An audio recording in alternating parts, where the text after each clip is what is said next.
Or, I could turn on the video right before I get into a horrible crash. So you guys can get some crazy views on YouTube, right? Jesus Christ. All right, ladies and gentlemen, welcome to Keyboard Warriors. Whatever. Welcome to Keyboard Warriors presented by RetTheWarriors.com. My name is Eddie Law. It's Fred Kirby. That's Jesse Lubacava. We're shooting the shit with Jesse as he's driving down the highway. Hopefully not staring at his fucking phone. But video's not on, so we'll never know. All right, so coming off of 3 events in Jacksonville, the first 3 MMA events since fucking, I don't know what, month and a half or something. And got handed to old Dana White. He said he was going to make it happen, and he fucking did. Wow, excuse me. That's a bad time to fucking cough. It's not COVID cough, don't worry. It's definitely itching throat cough, though. But as far as Dana White goes, he made that shit happen, and Florida was crazy enough to do it. So, talking about, okay, overall, I think we already talked about UFC 249, right? So, yeah. What do you think of the last 2 events? Because I wasn't really impressed with the one on that last Wednesday, but this last one, like the Darren Elkins fight, was dope as hell. Yeah, I mean, I thought, what was it? 249 was the last one, right? 249, first one, yeah. Yeah, that card was stacked, but the next 2 cards were basically like what we've come to expect from the UFC. You know what I mean? Kind of a bit lackluster on paper, so to speak. But I thought the fights ended up being great. And look, to keep it a bean, with what we got going on right now, it's still the only show in town. Exactly. It's still the only live sport. So I wasn't hating on it at all, for real. Like, the fights were all pretty good for the most part. You had a couple stinkers, but it is what it is. Yeah, no, I was here for it. And look, here's the thing, right? Going into it, we had a ton of questions. You know what I'm saying? How are they going to do this? What's the test going to be like? How many people? Look, it's all said and done. And all things considered, for what we know, 1 person tested positive, right? Yep. Okay. Well, 3. Technically 3. Jacare in his corners, but yeah. Fair enough. Right. But other than that, we had no other cases. As far as we know now, and it's really soon, like, what are we at? Was this Wednesday? So the last event was like 4 days ago. But as far as we know, nobody's got tested positive from the events they had. So all things fucking considered, in the middle of a pandemic, they pulled it off. Went pretty well. Yeah, all things considered. I mean, again, we'll see if a bunch of fighters happen to come out with it after this. But for now, it seems like everything's gravy. Yeah, it was pretty good and everything. And so let's see if Jesse, you're alive. Oh no, he's not. Oh, he muted himself. Yeah. Oh, there you go. Yeah, I'm alive. All right. What'd you think? No, I agree with Fred that, but I also think it's like we're finicky MMA fans, right? Like, everybody was begging and dying for an event, and now 3 events later, we're like, I mean, it wasn't as great. Like, we start criticizing it already. And it's so fast that, we realized that the UFC was going to give us garbage, like, not garbage to say like not worth the time, but I mean fights that just didn't spark that like intensity that everybody was looking for, right? Not like 249. Yeah. 249 was a big event, and everybody in the MMA sphere was excited to see that event. I mean, you look on Twitter, it didn't really pop in as much for these last 2 events. It was still, it's still happening. But it wasn't like as exciting as it was for that first event. So I agree with Fred. It's like it just became another UFC card, like back to business with the UFC, giving us like something good at the top and then just a bunch of filler. Not to say that they were bad fights or anything. Plus the fact that we have Florida commission that the judges don't know what to do with anything. So we have that problem as well. I don't know, man. I'm curious to see if you would know anything, Eddie, if they're going to try to do something in your neck of the woods in Arizona, because I know they want to go to a different town now, right? So here's what's up with that, because a lot of people were actually like tagging me on that shit, like it even matters. But and I'll explain what I mean with like it even matters. For the most part, they're talking about the Apex now. May 30th, they're talking entirely Gilbert Burns in the Apex right now. Nevada's still shut down or locked down, whatever, and Vegas is still pretty much a ghost town, right? So who knows what's going to happen with that? But if Dana White saying it's going to happen at the Apex, there's a decent chance that he knows some inside shit that they're going to allow him to do it. You know what I mean? I think, and I could tell everybody, this whole I'll go to fucking Arizona thing was just negotiation. It was putting pressure on Vegas and Nevada to let him at least go to the Apex. That's what it was. Had he come here, Everyone's like, "Oh, it's gonna be great for the state." No, the fuck, it's not. The only thing we get out of it is if it goes well, we might get a pay-per-view next year, maybe. But that's it. You know what I'm saying? Can I ask you guys a question though? What is it? News wise, do you guys see any kind of news? Because the only thing I saw was that everybody was excited that some some soccer that happened over the weekend. Everybody was excited, like, "Yay, we have live sports." And I was thinking about it. I was like, "Wow, the UFC didn't even get credit for putting on an event in a big arena. Now 3 events down, and still they're talking about soccer." Have you guys heard anything media wise? Because I sure haven't, about like at least giving it up to the UFC for pulling off these events. We heard the first one, right? We heard about the first one. The first one, and I was like writing about this earlier, about how before 29, the days leading up to it, people all they were talking about fucking like the UFC putting on an event was second only to COVID coverage, and I'm talking about locally. I'm talking about like corner of Arizona locally. You know what I'm saying? Like the little fucking tiny ass little TV station in Winslow, Arizona, whatever the fuck. Like they were talking about the UFC. You know what I'm saying? So that was that. After, nobody cared anymore. I mean, I don't think no one talked about it. The ESPN somewhat talked about it. Having no sports, they were more focused on talking about the Last Dance, the Jordan documentary, than they were about the UFC. It got its credit. I feel like you can only, like you said, they got their credit for 249. After that, it was kind of like, when what do you want us to do? Suck your dick every weekend? We get it. You guys are fucking. You guys running an event every 3 days. We can't give you a fucking welcome parade every 3 days. We get it. Congratulations. No, for sure. All right, let me catch up with some comments. What's up, Daniel? Who's your loser of the week? And how is it not Michael No Jiu-Jitsu Johnson? That's Michael that doesn't know how to defend a heel hook. I tell you what, that's a good fucking pick for loser of the week, boy. Because Michael Johnson needed that one. And not only did he not get it, but he did it in classic fucking. Now, listen, I smoke a lot, so I'm a burnout. If I'm not mistaken, though, he won the first. He won the first round, right? He looked good. He looked really good in the first round, right? And then he come out and he makes a mistake and he gets submitted within like seconds in the second round, right? Right. So classic fucking Michael Johnson. Like it pains me to see him lose like that, because it's like there he is. Well, that's exactly who the fuck we thought you was, and you couldn't just fucking surprise us and get the win. What the fuck? Right. Doesn't it feel like his biggest name on his on his resume is he's the guy that beat Tony Ferguson last before his Tony Ferguson's latest loss? But it's like everybody talks about that, right? Like, man, who did he lose to? And they're like, Michael Johnson. And then you go to Michael Johnson's record and you're like, oh, that guy. Yeah. Listen, Michael Johnson's got a fucking win over Dustin Poirier too, a knockout win. Michael Johnson's one of those strange guys that, like, on any given night, if he, and like I said, he was beating the piss out of that damn dude in the first round, and then like he's a strange fighter. Like, he's got the potential to knock anybody in the world out, but he's also probably going to lose to most of the top 10. A very, very unique fighter, man. Yeah, no, he's definitely weird. Like you say, he came out first round, dominated. Then Homeboy was like, "Yeah, how about his corners were like, how about you stop staying, take his ass down, see what's up." Fight got to the ground, went right for the heel hook. It was perfect. And I forget who it was. Somebody made this point on Twitter right afterwards, though, or wherever the fuck I forget. But somebody made the point that, like, he knows how to defend that.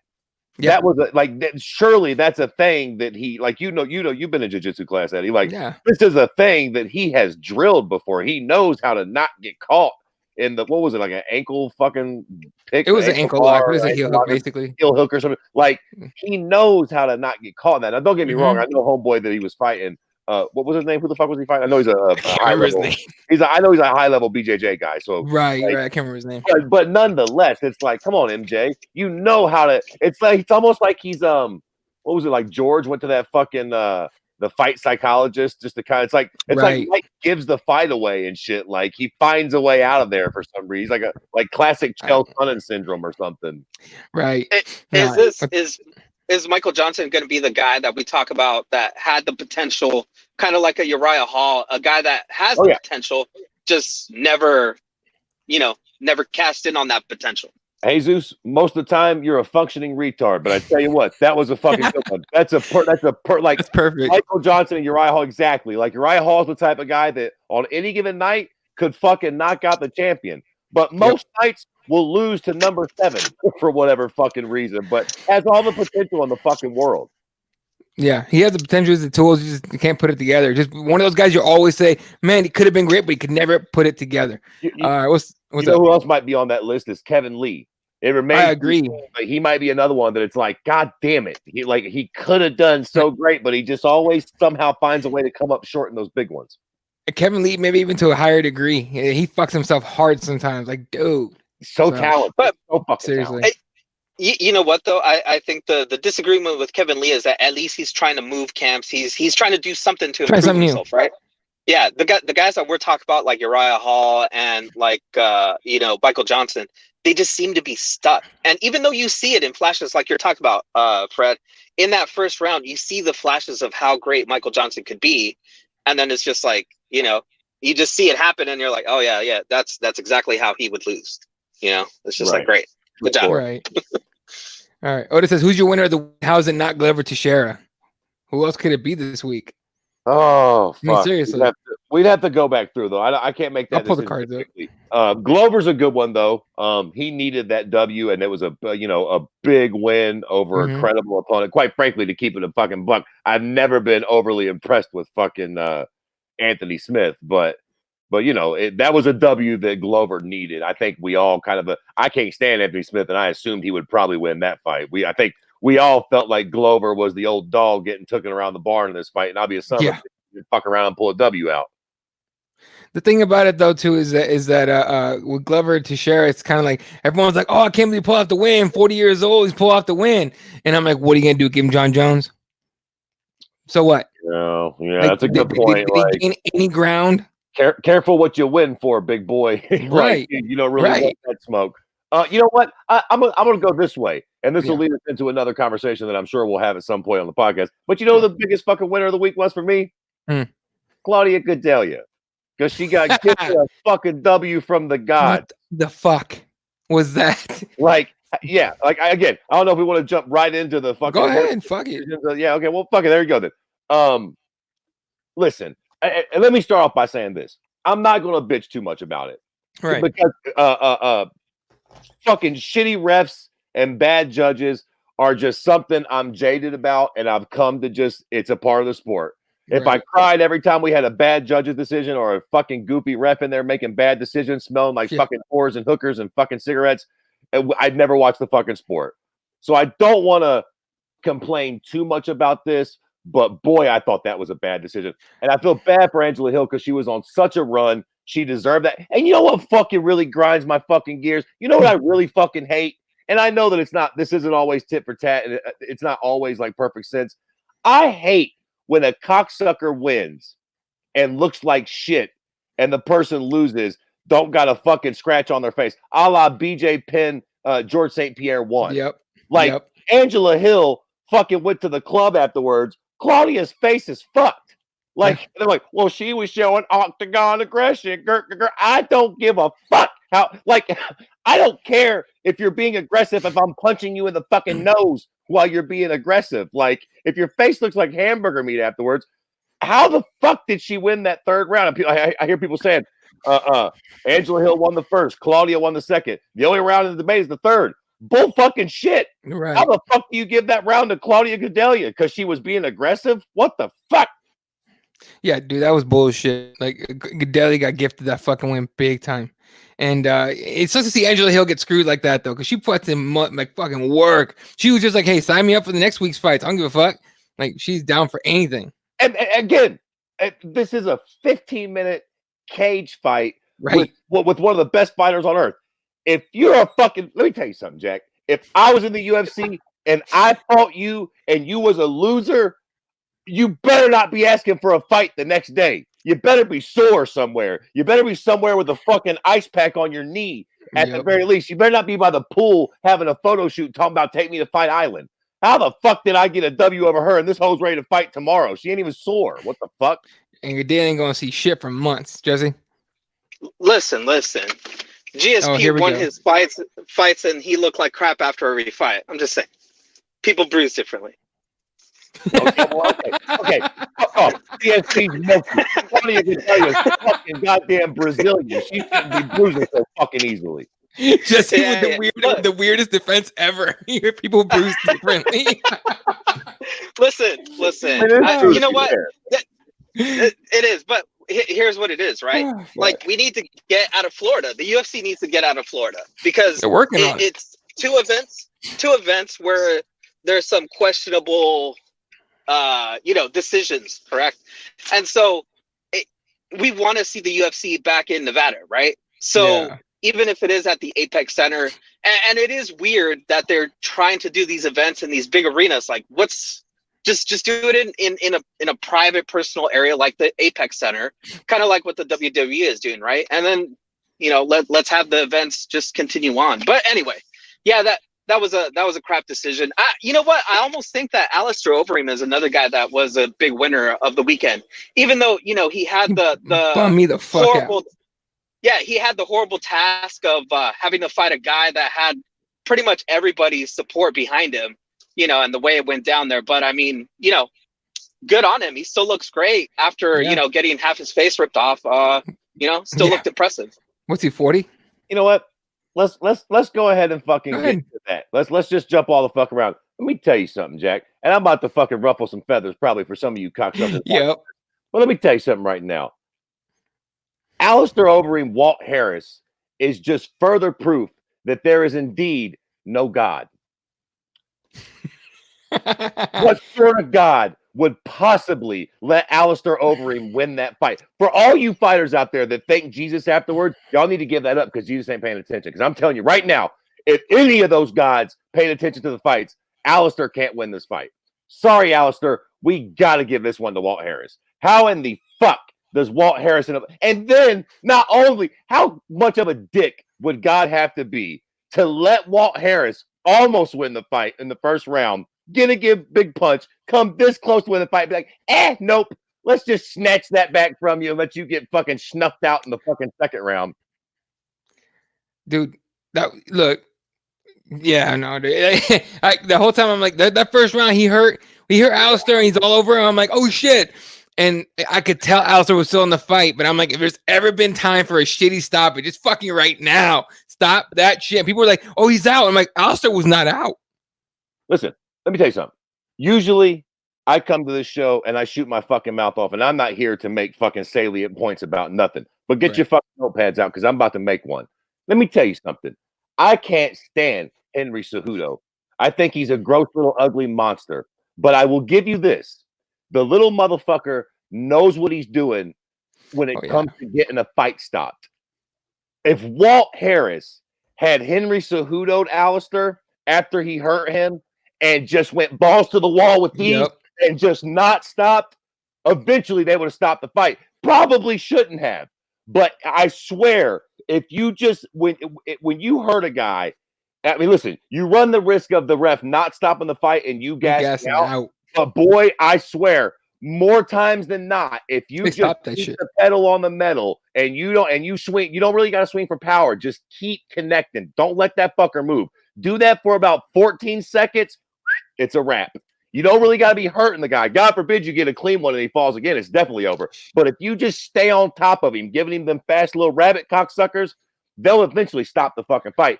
And I'll give Cejudo that. He's good at that. He knows how to win a fight. Not necessarily not how to beat somebody. He knows how to win a fight. There's a big difference, folks, in that. You can beat somebody or you can win the fight. Right, like you could smash them old school John Jones style, like drop Lyoto to the floor, fucking unconscious, or you could just be on their ass, and as soon as the ref touches you, you go fucking tear it away, ripping your panties off. Yeah, I mean, keep in mind, man, refs are always like refs. I mean, if people don't think refs are listening, refs are fucking listening. They know the kind of rep they got with you guys, and they know it's like, man, if I sit early or if I stop the shit late, or if I don't stop it at all, they're gonna fucking be on my ass for a fucking month. Like, I think it just has a dramatic look and flair too. Like, oh my God, he just fucking took 12 unanswered punches, but really he's just fucking trying to breathe. Right, you're fucking swinging 100 times a second. What the fuck? Yeah, everyone should ask Jason Herzog how he feels right now. Shit. All right, let me get up on some more comments here. Whew, hold up. Most of the time it's loser and winner of the weekend. Since it was Wednesday card, it's of the week. Okay, we're talking about those. All right, sorry guys, I'm catching up on all the comments. I promise. Hold up, let's see. Oh shit, Jeremiah's around too. Teixeira nominated a former title challenger. Also, Smith finished Gustafsson. Teixeira is a former title challenger too. So to me, it didn't do much. You're right. Not much mention on ESPN. All ESPN has been talking about is the Jordan documentary. Right. And even now that it's over, that's all they're still talking about. Marlon Vera is a different category, not winner or loser, but the victim of the week by how bad he got robbed like a motherfucker. There were other close fights, but that was a blatant wrong decision. What do you think of that fight? Because not only did he lose a fight, he went on Twitter the next day or that same night or something talking about he didn't lose to no Chinaman. And I'm like, bro, that was the wrong thing to say. Somebody translate to Marlon, what the fuck? Yeah, he could have held back on the Chinaman comment. I did think he won the fight though. I thought that was another bad decision. I thought the Angela Hill decision was worse, but I thought Chito won that fight for sure. Yeah, 100%. But again, like I said, man, I feel almost stupid bitching about the judging because it just fucking is what it is, man. There's a lot of people might like to make fun of Dana White when he said like don't leave it in the hands of the judges.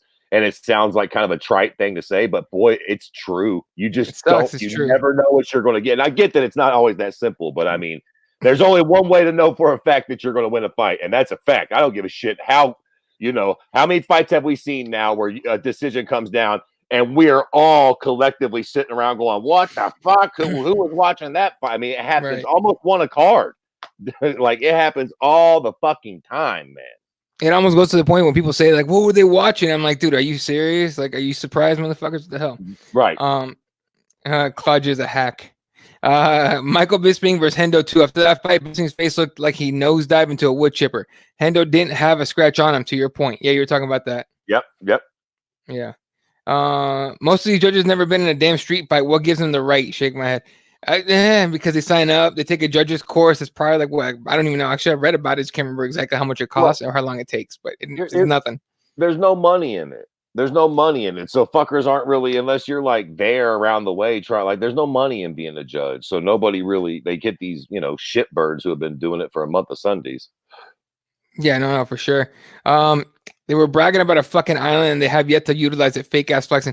Kairos, what's up, dude? Well, I mean, it's for the international fights, but he's got a good point. We haven't heard shit about the island in a minute. I don't know what's up with that thing yet. I don't know if they're if that's serious, if they're still going forward with that or what. But yeah, I don't know. We'll see. Walt had a beer gut in that fight. In this last one, he had to cut weight to 265. Shit. It's heavyweight. And listen, Walt can have whatever the fuck he wants. Jack. Right now? Yeah. Dude, that whole thing. The thing is, oh man, like you could tell ESPN was kind of, and this is not to put any negative spin on Walt whatsoever, but on ESPN, they were like waiting for him to win that fight. They were going to go off on all that kind of coverage. And I get it. But again, damn. There's definitely no God. We were all waiting on Walt to win that fucking fight. And then Alistair comes through. I seen somebody put a tweet out. They were like, Alistair chooses now to have a chin. Right. Like, no shit. Are you fucking kidding me, Alistair? Why don't you just go ahead and lose this one for the fucking most of us, for Christ's sake? Yeah. Hey, Jeremiah, let me let's give Jesse some time to come back and see what's up, because having 4 people on at the same time gets kind of crazy. But I'll let you know, dude. Walt, oh, there he is. Walt Gas, simple math. I don't know about that. Did you make it to Starbucks there, Jesse? No. I'm still actually delivering. Are you gonna be doing the show in between deliveries? All right, dude. Fuck it. Shit. Where were we here? Fuck. Riff waited a long time. Speaking of waiting a long time, jumping around, I want to ask you, what did y'all think about the stoppage in the Anthony Smith and Glover fight? Oh man, like it was fucking late. Like I think we took a fucking beating. I think we watched Anthony Smith get the common sense beat out of him, and then someone gave him his phone back. That was stupid as shit. He'd been tweeting and saying dumbass shit for like a week. I ain't seen nothing. I've been seeing people say he said stupid shit. What's he been saying? What did he say? First thing, he said something earlier, but I think he called Jason Herzog a coward for some reason, and then he called he said that if his corners, but everyone thought that the corners should have stopped the fight because he got fucked up. But he said if his corners had stopped the fight, he was gonna fire them. It's like, nah, dude, nah, this. Put the phone away. Look, that's a tough spot to be in. On one hand, it's like, shut up, dummy. But then on the other, he is the warrior in question. It is his, I mean, far be it from me to be like, you shouldn't do that. I mean, it's literally his life on the line, Right. financially, fucking physically, like the whole most of it. So if that's how he wants to roll, I don't think that's the smartest thing in the world. I would imagine you live to fight another day. You want those guys there to be your fucking, make your smart decisions for you that you can't make for yourself. But if that's how he wants to get down, then it is what it is, I suppose. Yeah, it's kind of crazy. Hey, I'm gonna grab Jeremiah on here. Fuck it. See what's up. Jeremiah, I'm sending you the link, dude. Click it this time. Anyway. All right. So let's see. If Overeem plays his card right, I believe he could still be a champion. I mean, look, he could. In heavyweight, anything's possible. But good old Johnny Bones Jones is talking about talking about fighting Ngannou. If John Jones gets in there, man, Overeem's got a hill to climb. What do you think of that shit? I'm gonna tell you something right now. I was thinking about this earlier today. That fucking fight, for all of me, I think. Now you boys come in and tell me if I'm wrong here, and everybody in the comment section, if you got something else, y'all fucking throw it out there. I think that's the best fight you can make right now. Hell yeah. No. I mean, period. Yeah. Name a better fight. Nope. Name a better fight than John Jones, Francis Ngannou. Right. I think that fight is better than John Stipe. Hell yeah. For whatever reason, fuck John Stipe. Fuck that belt. I don't give a fuck about that belt. John Jones, Francis Ngannou is the best fucking fight that can be made any weight class. I'm a Conor stan, but I can't think of anybody. I mean, I would like to see the Khabib rematch, but in the grand scheme of things, I think I know how it might go. Right. So the real, I want Conor to win. I think he can land a good punch, blase. But the real intrigue is kind of gone. We saw it play out once. There is no more compelling fight on this planet, for all of me, than John Jones, Francis Ngannou right now. And they need it now. I don't mean fucking 2 years from now. Okay. I don't mean fucking, you know what I mean? I mean their next fights, if they're against each other, boy, what a motherfucking fight. Now, it would only be bigger if Ngannou was the champion, honestly. Because, I mean, for years, we wanted GSP Anderson Silva, right? For years, we're like, GSP Anderson Silva, GSP Silva. And then, like, they both got, like, GSP was retired and Anderson Silva was getting on his last legs, and they started talking about it again. I'm like, no, fuck that. It's too late. The Conor Nate trilogy, as much as I love Nate, I don't care for that fight, really. Because there's nothing, you waited too long to make that fight happen. Like, you waited way too long to make that fight happen. If you wait too fucking long, we're not going to care. All it's going to take is Ngannou to catch an L by knockout. Forget the boring ass loss to Derek Lewis, but get knocked out, just flash knockout, or John Jones to get knocked out, some sort of way, and there goes that fight. We're talking about two bad motherfuckers that, well, for the most part, finish fights, because I know Ngannou does, but John Jones ain't finished a fight in a minute. But yeah, if they wait too long, this shit's fucking done. For real. What about I don't know, for me, I would say still Khabib and GSP would be, one of the best fights that they could put on, if they could put it on. But I agree with you, Fred. I think the intrigue at heavyweight for John Jones is where it has to be. We've talked about it, right? Like, it could all just go away if either one of those two guys takes an L, and a stupid L by somebody. Like, if Ngannou loses to DC, I mean, that's not that bad. But if it's like, something stupid like John Jones losing at 205, that it's just going to all go to hell for John Jones. Well, and here's the great thing about that fight with Francis and John. There's really no loser, right? Like, if Francis loses to John Jones, so the fuck what? So is every other fucking human cocksucker that's ever stepped in a cage with him. And on the other side, if John happens to get knocked out by Francis, so the fuck what? Same thing that happens with everybody that fights Francis, and you can just go back down to 205. It's low key the perfect fight. It's perfect. Like, it's a fantastic fucking fight. I really cannot. When you're weighing the pros and cons, shitload of pros for that fight. I can't think of a lot of cons. Like, John Jones Francis is a fucking amazing fight. Yeah. Welcome to the show, Mr. Jeremiah. And we fucking lost Jesse again. What the fuck? What's up, Jeremiah? Oh, dude, Jeremiah freezing too? Laggy as a motherfucker, though, right? Yeah, it's laggy as fuck. You all right? There we go. Ish. Fucking Jesse, damn Starbucks. All right. If it gets laggy, dude, Well, I just try thought to. it was good. Yeah, it was for a second. Now it's like laggy and you're freezing all over the place. You got to see if anyone's using your Wi-Fi, man. All right. They need to open up America. Yeah, I'm good, man. I got good connection here. I don't know what's the deal. Yeah, that's weird. All right. Otis says, I think too many They fighters need are to fighting open for up points. America. It's too many people on fucking social media blocking Wi-Fi. Oh shit, they opened up Arizona already, so shit's already way better here. What the fuck? It got crazy. All right. Otis says, I think too I'll many bug fighters out. are. Yeah. I think too many fighters are fighting for points and not fighting to win. You have to be the dominant fighter, mix up your attack, and stop with all the glorified sparring matches. That's kind of how a lot of these fights end up being, man. Like fucking, I hate to even mention this fight, but it popped up on my feed not too long ago. CM Punk and Mike Jackson. It looked like a sparring session. Mind you, they're 1-1 and 0-1 fighters, but still. Yeah. The whole CM Punk experiment looks pretty bad in hindsight. But I guess when you had such a success like Brock Lesnar, you was kind of like, they're 1 for 1 with that fucking WWE shit. One guy worked out big time and one guy flopped on him majorly. So No, I'm with you on that.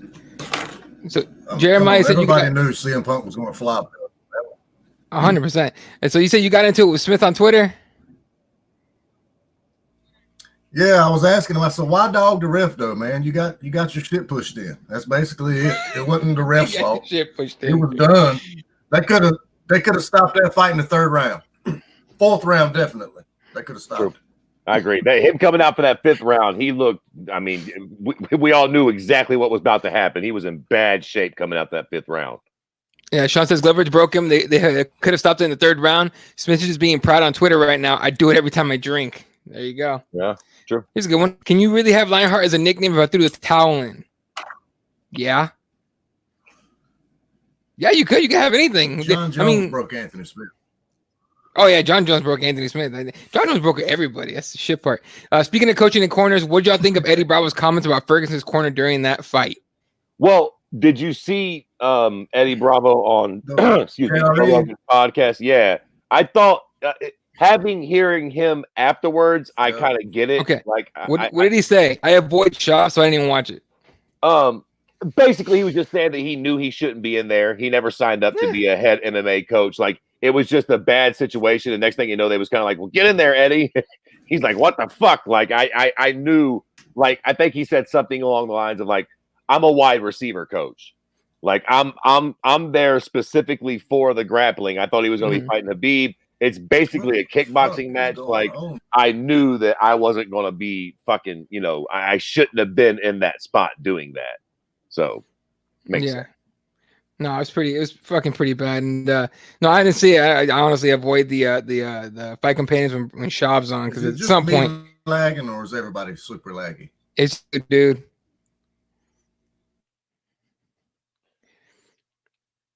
Try to restart it or something. Yeah. I was gonna say maybe go back out and come right back on. It might be a little better. Yeah, go back out, restart your computer, and then come back on. See if that does anything.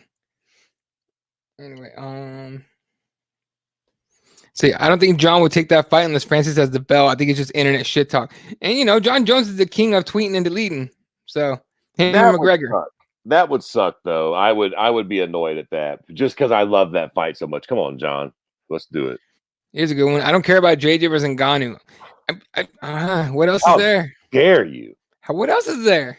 How dare you? This is interesting. I like to see Nate fight Tony. It would just be shit talk kind of, but I'd watch it. It's a good fight. It's a very good fight. 100%. The military just put out a memo about harder restrictions on military as more cities are opening up, because they fucking know some shit, folks. They know if the way we're opening shit up, people are gonna get sick. They don't need their soldiers getting sick too. Bringing that shit back. Be careful. I'm just be careful. I got fucking dog for wearing a mask the other day, and I was fucking kind of pissed off about it. I was like, bitch, you gotta consider it, you son of a bitch. Fuck you, straight up. But let's see if Jeremiah works now. I think he froze just to let him on. You there? Yeah, I got two different Wi-Fi connections. I went to my other one because I got my son playing Xbox, my wife's on the phone, my daughter's on the fucking phone. So I just went to my backup. Yeah, there it seems to be working good now. All right. Oh, it's better than the other one. All right. You just don't bounce back after an Ngannou knockout. That's not. I mean, listen. Heavyweight. Eventually he would. He would die. Right. Name value, Habib versus GSP is excellent, but I don't see it being competitive at all. GSP would murk him. Well, different weight classes for sure. John versus Ngannou. I don't know about that. No, they should strip Stipe and make it for an undisputed belt. The Stipe thing's a little weird. It's a little touchy to strip him, no? Brad, what do you think? Hold on, I don't know. I'm trying to think. I'm on the boat with Jeremiah. I don't know if GSP's murking anybody. Now, to be fair, I can't stand GSP, so I'm a little bit biased in the other way. But GSP's 142 years old, and quite frankly, I think he was roided up the whole time during his glory years. So people are gonna call blasphemy on you. Stipe has been way too inactive. For sure, but then this thing kicked in, and he's out there being a firefighter. It's kind of hard to fucking take him away. MMA is very much a "what have you done for me lately?" 100%. Like right now, lately, Francis has been starching fools, so he's just on our mind. And John Jones is the living GOAT. I mean, for all his trials and tribulations outside the cage, he's still, the greatest fighter we've ever seen do it, man. I mean, no matter how you cut the cake, John Jones is the fucking living GOAT. So whatever he does is going to be intriguing for the rest of his fucking career. Oh, for sure. People will still watch it, especially if he somehow wins the belt at heavyweight. It's going to be fucking insane. Let's see. Yeah. Smith was fucked up to the third. Oh, he was mad fucked. Brian Kelleher came at me. I told him O'Malley would wash him. Jesus Christ. Why are you instigating motherfuckers on Twitter, dude? Oh, God. All right, what else we got? Habib might smash GSP. Oh, there you go. Can't strip Stipe because he beat Ngannou. Is that a legitimate argument, though? He beat Ngannou, so you shouldn't strip him? Oh, okay. So what? That's what you were asking me. I'm sorry. I went back on the thing. What you go. It's all right. Like, should they strip Stipe? Right. When's he going to be ready to fight? What are we waiting on with him? Is it just because of the COVID? Because he said he's ready. He said he's ready. What is it? His eye, or is it because he's a firefighter? Well, he was still coming back from his eye thing. He's still coming back from the eye thing, but there really isn't a real reason why he's not back that I've heard of. Look, let me look it up. The eye thing is legit. So I mean, if he was getting surgery on his eye or whatever, like we can't fucking strip him because he had a fucking eye injury. I don't know how long he's actually been available since then. And I mean, listen, if it's a fucking global pandemic and the cocksucker's a firefighter, are we going to really fucking take his fucking belt because he's off being a goddamn real life superhero? I mean, make another one for Christ's sakes. Give him an interim belt. I don't think we should strip Stipe though. It's not like he's sitting out. And if I'm wrong, somebody correct me, but it's not like he's sitting out because he just doesn't like the fight selection for him right now. Right. He's busy. Yeah, he's busy and everything. And then people are like, oh, he's at home. He's streaming on Twitch. It's like, dude, you know what firefighters' fucking schedules are like? They're on for like a few days and they're off for a few days. Chill the fuck out. He's streaming on Twitch. I can't stand human beings. Fucking I can name a number of fighters. Exactly. Not to cut you off, but I can name a number of fighters that hasn't fought since Stipe fought. I mean, it really hasn't been that god awful long. I mean, it's been a minute, but if he don't fight this year, then I would have to be on the stripping bandwagon. A couple of fighters have made OnlyFans accounts since he's fucking fought. This is getting fucking weird for him. Stipe tweeted out on mail, and he says, "This is on mail." So it's like 2 days ago. Not 2 days. A few days ago. He said, "I've already said I'm gonna fight DC. He just likes to make noise. My team is working on securing a training location and dates with the UFC. I have 5 belts at home. I don't need to sit on anything. If I didn't have a torn retina, I would have already fought and retired DC." Okay. I mean, well, shit. Talk about it, Stipe. That was in response to DC saying him versus Ngannou for the belt. Okay, well, look. So, with all that in mind, to answer your question, fucking no. Don't seem like they should strip Stipe. Again, look. Goddamn, in a perfect world, holy shit. Why are we seeing? Hey, that scared the fuck out of me. Whoa. What the fuck? In a perfect world, bro, in Beverly Hills. Do John Jones and Ngannou and put a fucking interim belt on the line. Like, yeah, come on, perfect world, dude. Fuck. Hey, Jesse, Stipe, and then that'll take the emphasis off of Stipe not being active. If we get to watch that fight, nobody's gonna fucking worry about Stipe. Or do DC Stipe, and the winner fights the winner of that. Good God, can you imagine if we got fucking DC John Jones for DC's fucking retirement fight at heavyweight? Damn, dude, what the fuck? And that's a pretty good possibility. If they actually make those two fights, I think DC beats Stipe for sure. It's just, can John beat Ngannou, which I think he could. So like that's a good possibility that we get that if we actually get those two fights done. So let me ask you this though, to everybody here. I think it was DC that tweeted out that actually it was you, Eddie. I think you retweeted it about DC saying that if he can't get like proper equipment, that he had like a company that would give him mats and an octagon. You know, to that, like I was wondering. So is Stipe saying he can't get any training, and so that means that everybody that's fought in the last 3 events, they're just not training, they're just coming to fight? Like it kind of seems like a weak excuse from Stipe saying that like I can't get proper training, blah blah blah blah. Well, I mean, look, for an actual camp, you need actual like fighters to come train with you. Will you fuck off with the weak excuses? He's a goddamn hero in a pandemic, you cute cocksucker, and the champion of the world. Fuck off. Well, then say, look, I'm busy saving people's lives, being a firefighter. Like after this, I'll get to it. Like don't use an excuse of like I can't get training, because to me it's like DC did the right thing of calling him out, saying, okay, well, like there's a company here that'll send you all the equipment and stuff. Like it just seems kind of like a dumb excuse to use when we've had 3 events happen. Right, it's not the equipment, dude. It's the fucking training partners. It's hard to get him there. He's in Ohio, dude. He's in fucking Cleveland or Prince something, Independence, something like that.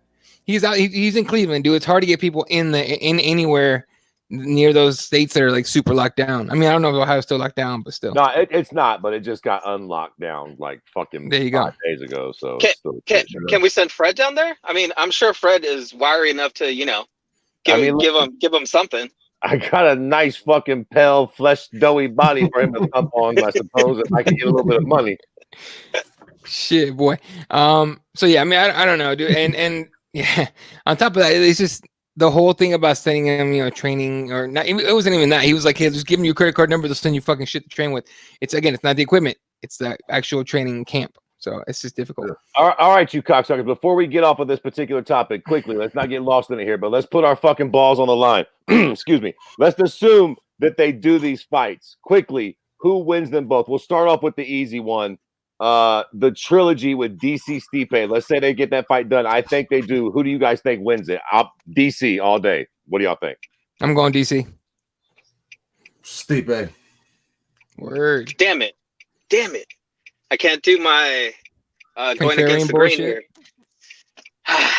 Yeah, you know what? I gotta agree. I think DC can get it. Okay, now hold on. Now the more interesting one. If they do John Jones and Ngannou, who do you think wins that fucking fight? I'm gonna wait on this one. One of you pricks go first. Who would win John Jones and Ngannou if they get that done? John Jones easily. I'm gonna go Ngannou. I'm going to say Ngannou catches him. All he has to do is hit him once, and John Jones has been hit. It's true. Yeah. That's a good point. Very recently, especially. Very recently. Fucking Thiago Santos almost fucked him up with one leg. I still have to go John Jones, though. I can't help it. I gotta go John Jones. I gotta keep the dream alive that he's the fucking the best we've ever seen do it. Telling you, we get DC Jones for the heavyweight belt. What would happen if Ngannou knocked out Jones? The world would explode. The MMA world would explode if he smashed him in the first 20 seconds. That would be fucking crazy. On the flip side, though, what if John Jones smashes Ngannou? Like not just like a little bullshit way, but what if he like submits him, takes him down, and fucking like Kimuras him? That would be like meh. Here's the thing. Here's the thing, though. No, hear this out. Okay. I think for John Jones, it's like a win, whatever. Okay, not a win-win, but it's like a win, okay. Because if he wins, if he beats Ngannou, he just beat the scariest motherfucker at heavyweight, right? And he clearly deserves a title shot, right?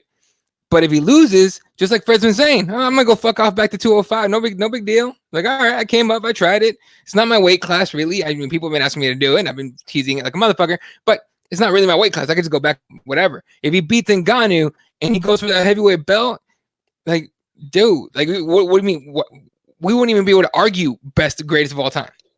And I think this. Hold on. Just for the record, if Jones does do this, he gets all the credit in the world from me.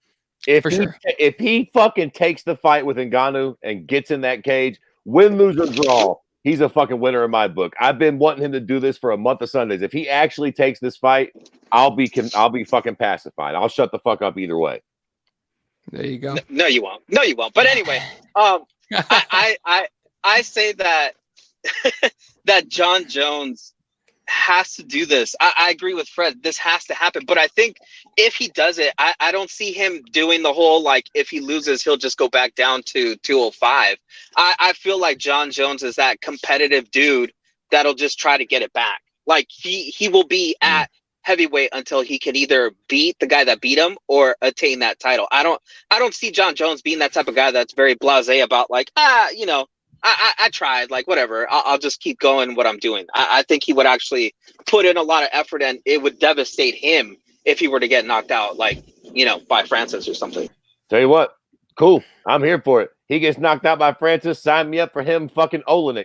I can think of 100 fights at heavyweight that I can watch John fight at this point in the game. Like, I so don't give a fuck about the Dominic Reyes rematch. Or we see what just happened with fucking Anthony Smith.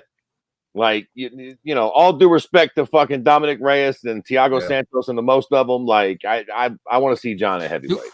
On that exact point you just said, though.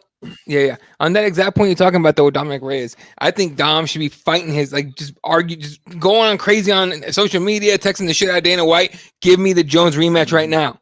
Because how many guys have we seen go on and actually be successful and come back? Not many.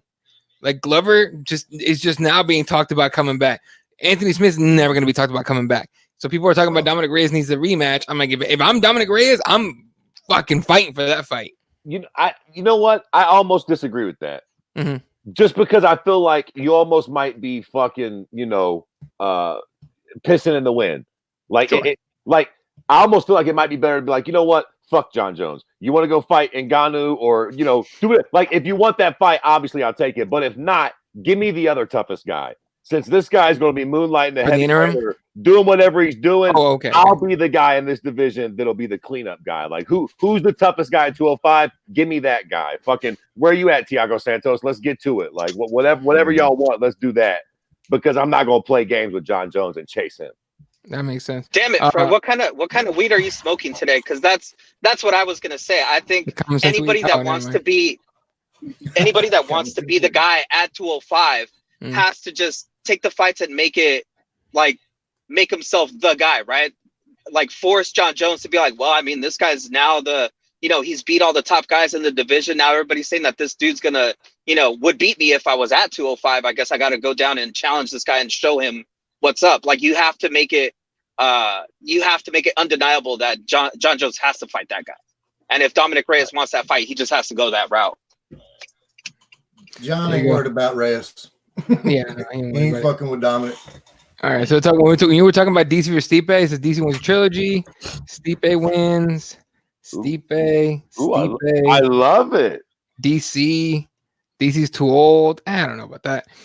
Francis knocks his block off, talking about Jones. Ngannou in capital letters. Ooh. John Jones. John gets knocked out. Jones eye pokes Ngannou to death. Possible. What's up, Raider? Listen, the mix of answers is exactly why they need to do this. They need to do that fight. These are all knowledgeable fight fans, and we're all coming up on different sides of the coin. That's fucking good news. That means that these are competitive fights, and that's what we're all looking for.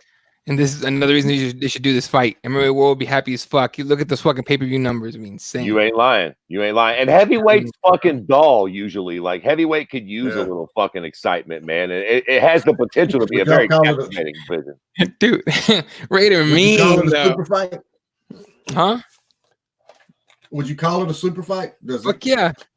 I would. Fit in? Because I was hesitant. So. I was typing it in, making a post about it the other day. And I was hesitant about calling it a super fight. I was like, but it kind of is though. You can make the case. You could definitely make the case. Sorry, Raider says I laugh like a wild hyena watching Smith get beat like that. He shouldn't be in the UFC. God damn. Listen, I'm no Anthony Smith fan, but that was a little brutal. He's a 185er pretending to be a 205er. Okay, it's like Kelvin Gastelum getting beat by. Did y'all see John Jones's tweet right after the fight? No. It said, "Hey." He said, quite frankly, listen, it was brilliant. He said, it's a good thing Glover wasn't looking for a TV. Wait a minute. The only bad thing about it is he fucking deleted it. God damn you, John. Just stand behind it. That tweet was gold. It was gold. Fuck it. That's how you feel. Say it, God damn it. And you know what's the best thing about that is? He's the baddest motherfucker walking the earth. So can't nobody tell him nothing. Was that a rude tweet? You betcha. Was it insensitive as fuck? You betcha. Now who's gonna tell it? Nobody. He made a tweet about the deleted tweet. He made a tweet about himself deleting that tweet. Seriously, John Jones does not give a fuck. He just does not. But I wish he wouldn't delete that shit because it's gold. I wish that Jones I like the super villain John Jones, man. I wish that Jones actually lost to Reyes. That Jones could do this heavyweight thing. Reyes got robbed. That'd be great, honestly. But I think he'd be getting that rematch to get his belt back, and then he'd leave. Right. What about Vitor looking ripped? He's back on the fucking TRT shit. He does look ripped as shit. So, but this Glover, old veteran, he knows how to roll with the punches like Mayweather. I just think Anthony Smith ain't on his level. That's just thing happened. He's not doing that to nobody else in the division much. Glover's not. Vitor coming back at heavyweight. Yep. No shit. Let's see. Funny as fuck. People it is heavyweight, ain't it? Yeah. People, it's funny as fuck. People take screenshots of him and Connor because they always delete. Well, it's a heavyweight because he doesn't want to cut weight. But I mean, I'm sure he's big enough to fucking handle that shit. So yeah. So I don't know. As far as the screenshots go, though, they get Connor and Jones on that shit. Connor's been tweeting his ass off too, and he tweeted that angry ass shit at Gaethje because Gaethje called him a shitty father or something like that. That shit was crazy. Oh yeah. So anyway, what about you guys read all that stuff about Habib's dad? Yeah, I've heard about that. Yeah, man, that shit's crazy. The crazier part, huh? He's got worse, actually. Oh yeah, it got worse. He got in a coma, and then someone came out of it, but he still can't talk. Some crazy shit. Yeah. And went back in it. Yeah, exactly. The thing that fucking got weirded me out was the responses to it. Like the responses to Khabib talking about it was fucking crazy. People were saying like, "Well, then fuck it, vacate. They should strip you and shit like that." I was like, "Dude, like you need to fight." And I'm like, "Bro, are you serious? His dad's close to death, and you over here thinking he should be fighting and shit? What the fuck?" And you know, he's super close with his pops too. He's made that evident. Like, so yeah. Shit. I mean, Dana White put up a thing, talking about hoping the best for Khabib's dad and put it on the pay-per-view and shit. DC did this whole long thing about it. Like, he's a respected guy. Like, chill the fuck out with all the crazy shit. But I mean, come on, man. You expect Khabib to be like getting ready to fight or trying to fight when his dad's on his possible deathbed? What the fuck? Right. Don't be a fucking idiot. Yeah, exactly. All right. Didn't Kairos post that Sting thing on Twitter? I don't know. What's he talking about? Yeah, I don't know what. That's fucking weird. I don't know. Anyway, all right. So we're on three fucking events that just went down, and the next one's supposed to be May 30th. Tyron Woodley versus Gilbert Burns. Now, I'm not gonna ask about the fight yet, or Mr. Ryan's a decent fight. I like Gilbert Burns, but I think Tyron Woodley's gonna run him over. But my question was this: are they rushing these motherfuckers too much? Like, you know what I'm saying? Don't these cards feel rushed? Yeah, that's why they were kind of thin, right? Like person or star power wise, right? Like he again had it at the top, didn't really have it like really filtered in through the rest of the card. You had a couple names here and there, but nothing too like exciting. And so I think we got to go back to that whole model probably of like back in the day where it's like 1 or 2 events a month until everything clears up. But I know that they have to give all these fighters, fights on their contract, or they're going to be in breach of the contract or whatever. But It just feels like it's going to be like this for the next couple events. Something good on top, and then the rest is going to be not so good. Looking at that card, what is it? The Felicia Spencer against Amanda Nunes. Amanda Nunes, 250. Yeah, one after. Is that a pay-per-view? Because they need to add some more fights for that. Oh, they need to change fights on that. They need to change a bunch of fights on that. That's not worth $75 or 70, whatever it is. Well, no, I'm not paying it. Nobody else will either. Yeah. Nope. Be pilfering that one. Yeah, no, for real. Wow, I just read this right now. Francis Ngannou opens up as betting favorite against Jones and Daniel Cormier. Yeah, I've seen that. He's the perfect. I've been dying to say this since I got on here. Yeah, he's the perfect opponent for John to choose because, as of right now, to the casuals and to a lot of people, Francis is the baddest motherfucker on the planet. It's just like DC said. It's a gangster move of John, but then at the same time, stylistically, it's the perfect matchup for John to choose. He can't come in and choose a can to fight first. You know what I'm saying? Yeah. He chooses Francis, beats Francis. That it's on lock. The GOAT conversation. It ain't no more. You know what I'm saying? But at the same time, Francis is the dangerous motherfucker. It's the perfect fight for him to choose, really. I think so. No, you know what? You're right, too. And to be fair, from John's perspective, you got a couple things going for you with Francis, right? A, you got the Derek Lewis fight. So fucking Greg Jackson and those guys will look at that fight. They'll look at why Ngannou got tentative. They'll study that fight. They'll look at the Stipe fight where he lost. They'll look at all these things and they'll be like, listen, we can beat this fucking guy. And here's the deal, right? How does Francis beat John Jones? Knocks him out, right? Yeah. And what's he knock him out with? A hand. Like, are we all worried about him kneeing him in the clinch or hitting him with the fucking high kick? Not to say that Francis couldn't do that, but that's not like going into that fight. Greg Jackson and company are probably going to be like, all right, here we go. We got two things to worry about. Those hands. How many fights has John Jones been in his career where that's all like Vitor Belfort, Glover Teixeira the first time? The dude, Rampage Jackson, he's fought big punchers his whole career. And going into that fight, that's all it is. Now, don't get me wrong. Francis will be bigger than a lot of those guys, but not by a country mile. I mean, you're talking about Rampage. You're talking about a bunch of guys who either could fight at heavyweight or have. So 20 pounds, 30 pounds. Right. Avoiding a big punch is kind of what John Jones does. Like, he's done that several times in his fucking career. This would kind of be just another one of those fights. Just avoid the big punch, kick that big dummy in his knees, get the takedown when you can get it, push him against the cage, land those elbows. I think it's a very winnable fight for John Jones. And like you said, it's also a perfect fight because you're picking the bully. You're picking the dude that everybody's like, oh my God, he's so scary. If John runs at him and then finishes him, it's fucking brilliance. Don't you think that this is why it would have been interesting to see John Jones against Anthony Johnson? Like, because we could have seen kind of a preview of this fight, right? A guy that's a big, heavy puncher that puts people down and out with a single punch.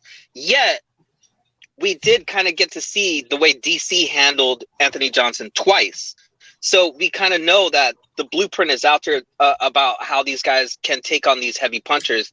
And like you said, Fred, I mean, you have the best brain in the business, basically, as the head coach, the guy that is in control of like how the strategy goes.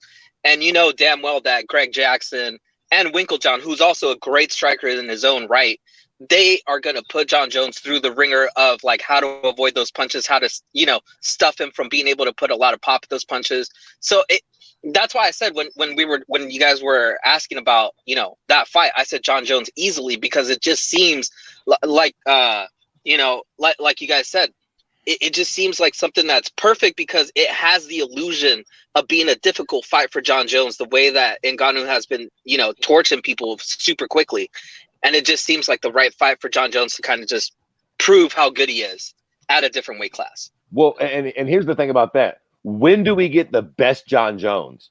When he's nervous. When John is like, okay, let me when John Jones fucks people up is when he knows they can beat him. Like when he performs his best is like that second Gus fight, Gus didn't have a chance. Like first time he got sneaky and was like, oh, okay, you can actually fight. When we fight again, I'm gonna bring my A game and I'm gonna fuck you up.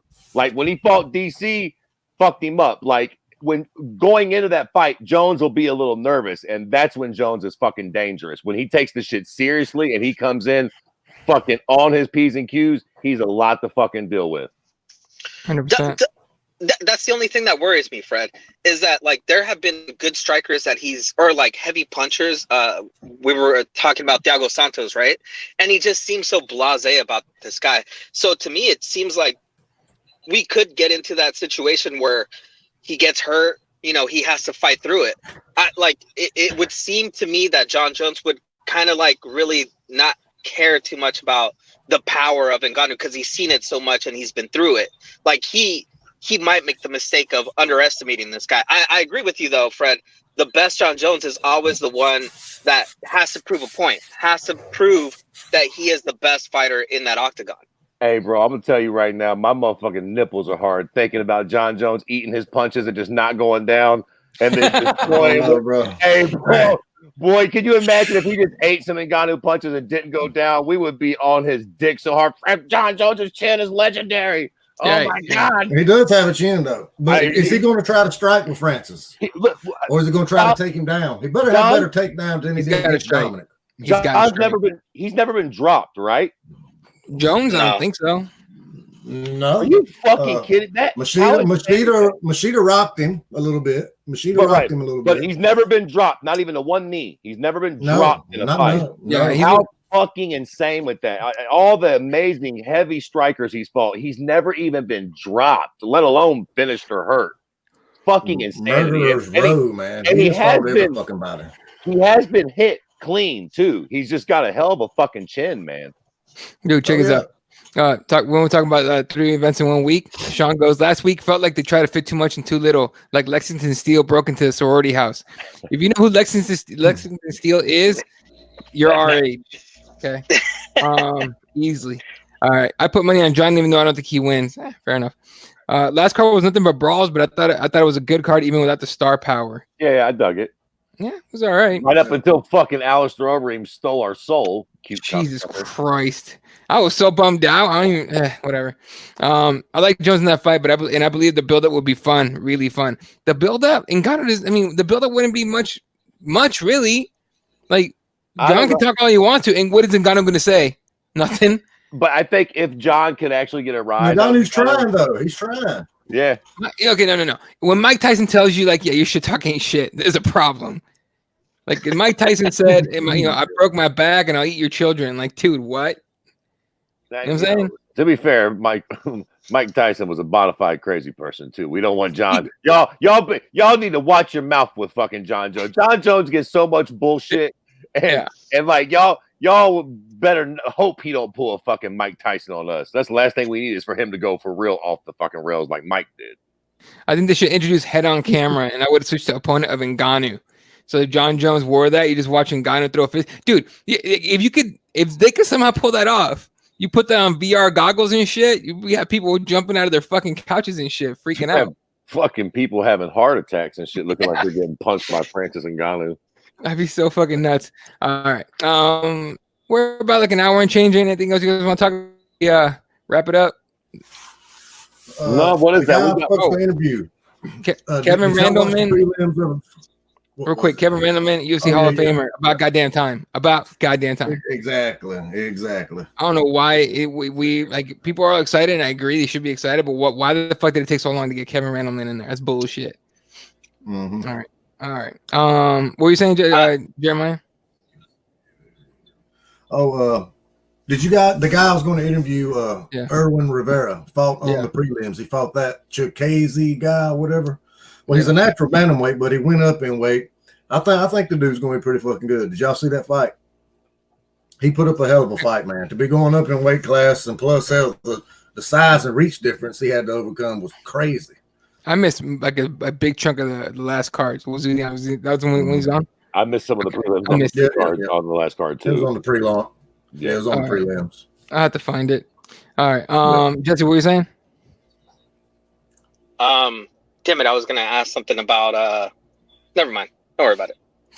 All right. How's everyone's lockdown situation going? Arizona's already opening up, and I mean people are out here acting like this shit never happened. It's fucking weird. Phase 2. We start phase 2 Friday. What does that mean? Now. More openings. I mean, it's going to be almost back to normal. Dude, here they opened up gyms this last Wednesday, and like it's just fucking weird. Like people going around and shit. Like this. Like, it's fucking over, man. People bitching about, for example, Costco still making you wear a mask and shit. People are bitching about that. Some fucking dude put up a video online about like with him bitching at a fucking Costco employee, and the Costco employee goes, yeah, this is store policy, and he took his fucking card away. And this fucking, Karen, male Karen, whatever you call that shit bag, he fucking goes like, he put that video up like, people are gonna fucking agree with me, and like the internet's just making fun of him now. But it's like, dude, they have the right to tell you to go fuck yourself. Like a business can tell you to go fuck yourself. They can refuse. Why are you bitching? They got that right. Yeah, I'm surprised he got into the store without a mask on. Shit. What people are doing around here, I think it's pretty cool. They started back cruising. You know how people used to cruise? Yeah. Last weekend, man, people was posting videos everywhere of all the big cities around here. Everybody's fucking cruising, man. I thought that shit was cool as fuck. Because that's all we had to do back in the day. Fucking cruise, man. We know social media. You had to get out and fucking see people. Broken board, you have $5 of gas in your car. You're doing that shit. Hell yeah. What, you got some gas money? Yeah, I got 5. I got 7. Hey, rolling, boy. Let me tell you something. Ohio is completely opened up right now. Yeah. I ain't doing a goddamn thing. I'm glad it's open though. Them motherfuckers can go out there and be the test dummies, and we'll see what's doing. I'm giving it till July 4th, when on our great nation's birthday. That's when Daddy Fred will come out the house. Y'all got to figure out what's doing though. Oh, dude, my daughter worked. I told y'all she works at a nursing home. Well, they had an outbreak there. She ain't worked since last Wednesday. We made her quit her job yesterday. She fucking quit. I told her, you ain't going back. You're not going back to that fucking place, man. That's fucking. That's how I'm still quarantined. I'm like Fred. Y'all have at it, man. Better safe than sorry. I've been doing this for a while anyway. Fuck it. Yeah. Right. Jesse, are you still? So are you the only one on lockdown still? What do you mean? California's locked down. Oh, maybe it's LA. LA's like locked down. Yeah. We're still on lockdown until. The fuck? Did he freeze? Yo, didn't they Can you hear me? on lockdown until they come up with a vaccine? That's some bullshit. They ain't gonna come up with no vaccine for this thing, man. They barely got a vaccine for the flu. Flu changes all the time. This shit is here. This shit is. Can you hear me? Yeah. Oh, okay. Yeah, we're in lockdown until. Yeah, sorry. We're in lockdown until August. Till August. So yeah. That's what our governor is saying here in California. Hold up, is Raider still in the comment section? Because she's probably super pissed right now about that. Dude, everybody here in California is upset because it's like, not only do most people, aren't as lucky as I am, fortunate to actually, continue working and stuff, but it's like so many people just want to be out and doing things. It's hot. I know Huntington Beach and a couple other places just don't care, and they're just like, letting it go. But like it's crazy, man. Like I'm starting to see a little bit more traffic like every week while I'm working, but it still seems like a lot of people are, still trying to follow the rules, but just really pissed off that they can't do anything. Like you can't go out. Like I think they just opened up some trails to let people like, go and walk around. They still want people to wear masks, social distance, all that stuff. People will find that anything to bitch about. Yeah, you know what? I'd like to get a fucking blowjob every morning, but you know what I wake up with? My fucking palm. Who gives a fuck what you want? Sean goes, okay, Boomer and calling entitled bitches Karen are the best things. Okay, Boomer and calling entitled bitches Karen are the best things to come out of 2020. Nebraska still has restaurants and massage parlors closed. Shake my head. You're that kind of guy. I like that you threw in massage parlors. Everybody likes a good rub and tug every once in a while. God bless those Asian broads. Seriously. Aaron says, my cousin is a nurse at a nursing home in San Antonio. Boom. They have now had a couple positive cases since Monday morning. It could change on a dime. How the fuck, if they locked all this shit down, are they still getting positive cases in nursing homes? Listen, I'm telling you, part of me, and I'm only partly joking about this. I'm just ready to go on ahead and catch it. Go on, and I'm almost like, if you got it, give a little cough on my arm here. Let's get it fun. Let's get it jumping. I'm ready to. I'm tired of being nervous about this shit, Jack. You might have already had it. Check this out. And my wife shared this today. Wilkesboro is like an hour away from me, but the Tyson Chicken Place, 570 employees test positive for the COVID-19. And they said 3/4 of them didn't even know they had it. They had no symptoms. They didn't even fucking know they had it. Well, you could have already had that fucking shit, dog. Let me tell you. Fucking bullshit. They need to get back to the factory. I got a shortage on chicken. Y'all ain't dying.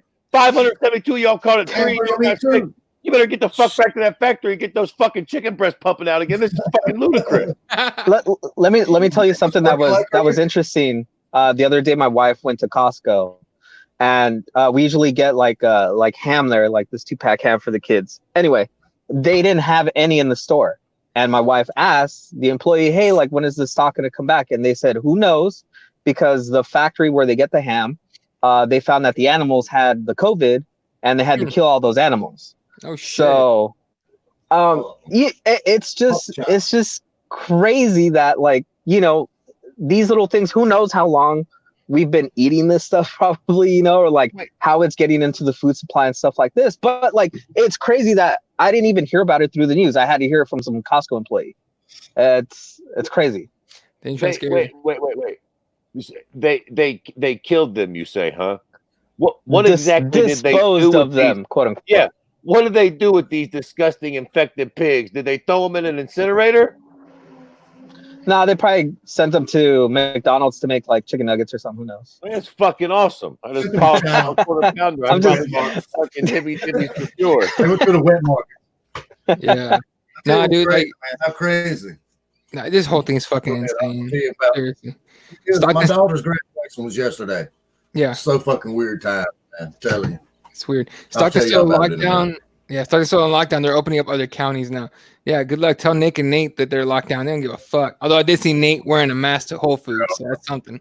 So yeah, no, dude, it's fucking. This whole thing's fucking weird. And the whole thing we're waiting for a vaccine. California's doing. It's like, good luck with that shit. That people are starting. People aren't listening to them anymore. Like the government is not being listened to whatsoever anymore.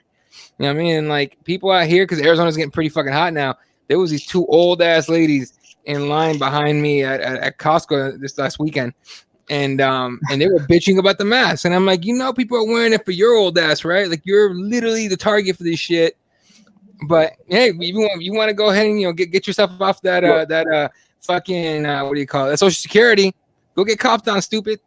Eddie, that video you posted was the most hilarious thing I've seen in a long time. Yeah. Yeah, saying that she couldn't breathe through the mask and all this stuff, and she was like, people are crazy. I will say this. Ohio has been completely open. Tattoo shops, fucking massage parlors. We're open across the board for about a week now. Bars are not open yet, but anything with an outdoor patio is open. And son, last weekend I was driving around the city. Every fucking bar that had an outdoor patio was packed. And it was social distance your ass. It was jumping. There was, you know what I mean? So as of now, as of this very moment, the city ain't on fire yet. Right. So we'll see what happens. Again, I ain't running out and mingling with them cocksuckers yet, but it doesn't seem like yet it is spreading here. And we're pretty much completely back to business. So I mean, one day at a time, I suppose. We'll see what fucking happens, but I don't know. I'm gonna be in wait and see mode for at least the next couple of weeks. You know what I mean? Like we've only been open, you know, for like a week or so. I need a couple of weeks to see how this shit looks. You know what I'm saying? Like at least. Like I went to I worked out on Monday afternoon because I knew there was only gonna be like 3 people there. So I went to the gym. It was perfect, right? But like this whole week's been packed in there. But yeah, to do the first day they open bars or the restaurants here for like dine-in, dude, every bar that I drove by was fucking packed. Like, dude, so fuck it, right? Just fuck it. At that point, who cares? But you know what? Honestly, that's the best case scenario for motherfuckers like us, because it's like, go on then. Go figure it out, ladies and gentlemen. If y'all die, I'll stay inside. And if y'all don't, Daddy Fred will come out here in a few weeks and join y'all. Y'all go, y'all jump in the water, and then y'all tell me, is it any sharks in there? Exactly. If it ain't no sharks in there, I'll jump in the water with y'all. But for now, y'all jump in that goddamn water first. I heard motherfuckers were getting eaten. I think that one of the things that's like pretty super shady, and we got to go in here in a minute. But is like gyms, a lot of jiu-jitsu gyms have been closing. But you guys know Gary Tonin? Yep. He lost his gym. He had to close. Ooh. The landlord went out of business, and so they had to rip up and go. But you know, the whole lockdown thing they have over there, I mean, everywhere really. But he had to rip up and go. And Tom DeBlas had a picture of him on his Instagram of him sitting in the middle of a ripped up gym, just kind of like, shit, what happened? You know what I mean? That's up, man. I think Joe had talked about it before, but like the worst thing is the people that don't know that they don't have a job coming up in a couple months, right? Like the ones that are going to try to open up their business and their business isn't even going to be able to survive after this. You know, there's still so many people that are going to be suffering through this whole thing. So like I understand people here in California are so frustrated, especially like you guys talking about, like, you know, your guys' stuff is opening up and everything and moving along and everything's doing fine. And yet here in California, it's like we're still in the middle of like it's death. You know, like everybody's going to die if we go outside still, and they have everything locked down. I think we're still on like phase 1 moving to phase 2 or phase 2 to phase 3. I don't know. It's like very slow that they're moving this along. All right. Before we end the show, Joe Rogan's moving to Spotify. He put that shit out on a video, and people lost their fucking minds. You either believe that he sold out and he's an asshole and he's moving to Spotify, he's going to force you to use Spotify, or, and I'm kind of on this team because I know we're on YouTube right now, but fuck y'all for those censorship bullshit. But also because they shadow ban anybody with like I was talking about on my the morning talk this morning. The way YouTube does shit with the shadow banning stuff. For example, I'm pretty sure we like a lot of our subscribers don't get that notification that we're live because we cuss a lot and we talk about fighting and violence and blood. You know what I mean? And so yeah, I think that's one of the reasons. So I'm all for Joe Rogan. First of all, he got paid $100 million plus. You ain't gonna take that? Come on now. That's the beginning and the end of the discussion. People need to fucking grow up, dude. He got $100 million. He literally just changed the landscape of audio. Yeah. Like, you know, grow up. Of course he took the deal. Oh, he's going to Spotify. Buddy, he got $100 million. You can't even count that fucking high. Like there's only been a handful of times where somebody has changed the landscape of how this shit goes, okay? And one of the first ones was Howard Stern going from terrestrial radio to Sirius XM. When Howard Stern went to satellite, I couldn't hear him anymore because I'm not paying for Sirius XM. But like when he moved, I recognized that shit. He got hundreds of millions, or he got a fuckload of money to move to satellite radio. This is another one. This one, Joe Rogan took it from the next level. I'm going from YouTube and iTunes and all that bullshit to just Spotify, and I'm getting $100 million plus. What's good? Yeah.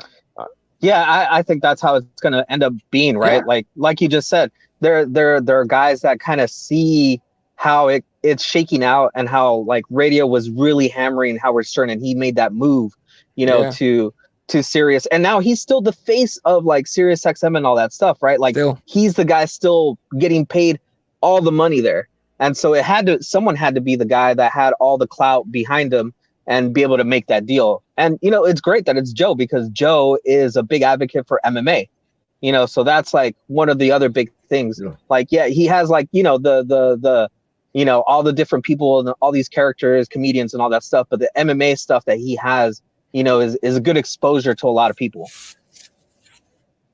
100%. It's incredible exposure. So, again, it's good for the business and everything. It's good for a lot of people. But check it out. Sean goes, fuck it. Good for Joe. Selling out is part of life. Hey, if you want to change your life, and he just did. He just made him not only his life, but for generations of Rogans to come, they're set. They're good, baby. This selling out idea is the stupidest thing I've ever heard. Seriously. Of. Not that it fucking matters to anybody, but let me tell y'all something right now. If I ever get the chance to sell out, I do it in a fucking New York. Yeah. And I do it for 100th of what he did. $1 million, and I'll come on this motherfucker wearing a Trump hat talking about I'm sticking flashlights too. I'm drinking bleach. Yeah, I come on here talking all kinds of wild shit for $1 million, baby. Shit. Hey man, when you grow up poor, shit, $1 million's everything. Sell out real fast. Oh hell yeah. Shit, the only people sets up. Y'all think this sets up him stepping away from commentating? Fuck yeah, I would. Y'all think him taking the field fuck? Well, kind of sets up him stepping away. Why the fuck would I hop on a plane? Okay, I can watch the fights from home. He already said he prefers watching it from home. Yeah, he's been heading this way. Dude, Joe Rogan has had the perfect flow, dog. Like he been said he's gonna do this. Now he'll get to do the fight companions with his best friends whenever he wants. Fucking podcast and get paid, outrageous money to do it. What a fucking perfect storybook ending to his career, man. And think about it. Do a fight companion, then go to watch it live. He would rather do a fight companion. It'd be great live. Yeah, go ahead. And can you imagine the type of listeners he could probably get? Probably more than what the UFC would probably be able to do if they did like some kind of supplementary audio. If they just partnered with him, like to me, this seems like this would be the perfect opportunity for when he does fight companions for the UFC to actually allow him to have some of the content on there, and then it would just be perfect for Joe. Like he'd be the guy from his little bunker somewhere with his friends talking crap about UFC, even though probably the UFC wouldn't go for it, seeing as how Eddie Bravo loves to go the UFO and conspiracy theory route. Bravo's insane at this point. No, he's just annoying, honestly, to me. I think he can go like Rogan can literally do the Chappelle thing. Chappelle lives in Yellow Springs, Ohio, a tiny little college town I know little about, but a little ass fucking hippie town, right? That he lives in, and he still goes, I feel like doing a fucking special this weekend, or I feel like doing a fucking arena or a fucking theater. Let me sign up for Minnesota, whatever the fuck. Like, he can do whatever the fuck he wants. He's on that level money-wise now. You know what I'm saying? It's not just fuck you money. It's fuck you and go fuck yourself money. That's that kind of money. So, sure. Hey, man, good for him. I don't give a shit. Let me ask you this, though. Do you think with Joe Rogan being the first guy to actually make this move and make it like kind of like a public reason, giving the reason why he did it because of YouTube and because of all the BS from YouTube, do you think that this is going to like make people find a different avenue or even move to the same place that he's moving to, Spotify or something like that, or just kind of evacuate YouTube and YouTube take a hit? There's not a lot of people his level that can make that kind of move right now. There's some, not many. Okay. But a lot of people have been going like, well, we fucking leave YouTube. Where are we going to go? Vimeo? And Vimeo's shit too. But like, where you going to go? He's literally going like, hey, I'm going over here. If you guys can make it this big, fuck it. I think not even that. I just think the fact that anybody paid that amount of money for a podcast, right? I mean, even for shitbirds like us, this could be a good thing. Huge. I mean, I think this kind of opens up the door where you're going to have a lot of people with big money being like, wait, somebody paid what for a podcast? Like, I think this is just the sort of thing that's going to make a lot of people be like, oh, wait a minute. This is a real sort of thing that a lot of people pay attention to, and there's a lot of money here. So let's pay attention. Exactly. It's just there's a different avenue. You can go somewhere else. There's other places you can go, and Rogan's opening that door. At the moment. Because here's the thing, right? Rogan's podcast was on iTunes before this, right? Yep. So you got to ask yourself now, what's iTunes about to do? Because now they can't just lay down and let Spotify win the war. So now they have to go out and sign some sort of somebody. Podcast. They have to build a podcast department. Now you get a little war going, and all of a sudden they're going to start looking for, okay, well, what's the we know all the big podcasts. What are the podcasts that are fire that nobody knows about yet? Exactly. Let's be the first one to grab them and start promoting them. Like, you're going to start seeing that sort of shit happen. Hopefully, some kid sees this fucking podcast and they fucking pay us some goddamn money and get us the fuck off of wretched ass YouTube. Again, I still out the New York Minute on this punk ass platform. Dude, quick. I don't give a fuck. I don't know what y'all talking about. I still got bills and everything. Fuck a pandemic. I take that money quick. I don't give a fuck what anyone says. I take that money quick. Let's see. Joe Rogan doesn't need money though, so it's probably more about the censorship. He pointed that out. He talked about censorship and all that sort of shit. So. That's the thing. I think Joe is one of the ones that understands, and he's always talked about it, right? He doesn't want people to tell him what to do. He doesn't want people trying to direct his show, trying to tell him like, oh, have this, person on your show, like, promote this. Like, he doesn't care about that. Plus, he cares deeply about people trying to change what he's trying to say, right? Even if a lot of people don't agree with him. I saw a lot of comments of like, Joe Rogan's been trash, like he just his conspiracy theories. Like, it doesn't matter, right? Like, he is putting out the purest form of Joe Rogan that he puts out there. He's not. They're not just saying he's a conspiracy theorist. They're saying he is a conspiracy theory. Joe Rogan's out there to fucking put out misinformation, and he's a mouthpiece for the Illuminati. You see the fucking all-seeing eye bullshit. Like, really? Like, are we pushing that hard? Some of y'all motherfuckers spend too much time on the internet. Like, I know propaganda's out there, but what the fuck? Meanwhile, Joe Rogan somewhere living every fucking 14-year-old prepubescent fucking teen boy's dream, shooting up fucking steroids and eating elk meat with fucking jalapeno peppers and shit. Probably fucking his wife up the keister all the time. By the way, whenever he wants. By the way, that guy that he had about the Charles Manson, that CIA like a whole thing. Oh, dude, that book I'm listening to right now on Audible. Oh my god, that thing What's is it called? Chaos. Chaos by who again? Jeez, I have to look at it, but yeah, it's I good. forgot the guy's name. All right, I'll check it out. All right, Tom O'Neill. Tom O'Neill. Okay. Yeah. Anything else you guys want to hit up about before we get out of here? I want to know what you guys have been doing. Me, again, I've been cooking a lot. I cooked the most perfect steak on Saturday. It was amazing. Made some delicious homemade bread again. And yeah, just video games and bread and hanging out with the kids. What about you guys? Just the same old shit. We had the fights, so I've been watching the fights. A lot of fucking shows. Been burning through fucking shows, watching different shit. Did you watch Eddie Murphy's My Name is Dolomite? You know what, Jesse? I'm not watching it. All right, I'm gonna tell you the truth. I'm not watching it. Fuck you. Your review on Harlem Nights soured me, so you suck my shit. I'm not watching the goddamn thing. All right, I'll stop fucking bullshitting around with you on this. All right, go fuck yourself. All right, all right. Fair enough. Jeremiah, what you been up to? I mean, to be honest with you, my life hasn't changed none since the beginning of this shit. I'm not even bullshitting with you. From the very beginning of this shit, I've done the exact same shit every fucking day of my life. No bullshit. There you go. Head kick, Aaron. Thanks for hanging out, guys. You guys have a good one. I just been working. I'm back to writing again, so look out for me here in hopefully a few days.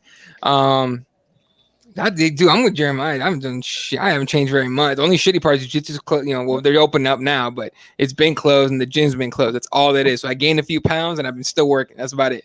Otherwise, I honestly don't like going to restaurants. I like to bring my food home and all that sort of shit. So it's cool. So anyway, all right, y'all. Shout out to everyone that tuned in tonight. Appreciate you guys hanging out. Aaron, 2009, Head Kick. Fucking Sean, Tyler, Inc. was here. MMA Inc. Hit him up on Twitter. Throw out your Twitter in the comment section, dude. I know you're out here. Robert was here. Otis. Let's see. Raider was here. Fucking a lot of people came in and out of this thing. Appreciate you guys. Everyone that tuned in. Kairos. Everyone that tuned in. Appreciate the fuck out of you guys. Neil the security.